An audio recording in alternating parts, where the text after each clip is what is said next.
কলকাতা থেকে মাত্র 3 ঘন্টা দূরে, যেখানে রয়েছে পাহাড়, ঝর্ণা, নদী আর জঙ্গল। আর থাকার জন্য রয়েছে অল্প খরচে সুবর্ণরেখা নদীর সামনে একটা গেস্ট হাউস। ফ্যামিলি, ফ্রেন্ডস বা কাপেলদের জন্য খুব সুন্দর একটি জায়গা। শীতের মরশুমে ঘুরে আসুন ঘাটশিলা।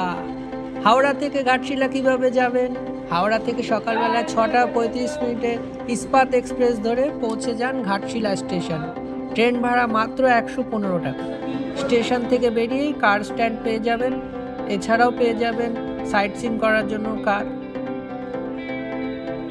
অটো ভাড়া নেবে 1400 মতো চায় একদিন সাইট সিনের জন্য, বাট মোটামুটি 1200 টাকায় নিয়ে যাবে। কী দেখবেন আপনার?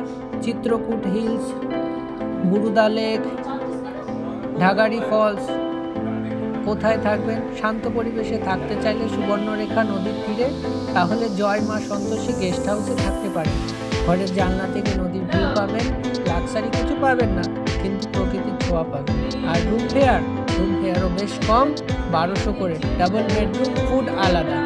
দ্বিতীয় দিন sightseeing Ramakrishna mission, Ratmohana, Siddheshwari hill top. ফেরার পথে যদি হাইওয়ে ধাবাতে খেতে চান, তাহলে হাভেলি ধাবাতে যেতে পারেন। বেশ ভালো খাবার।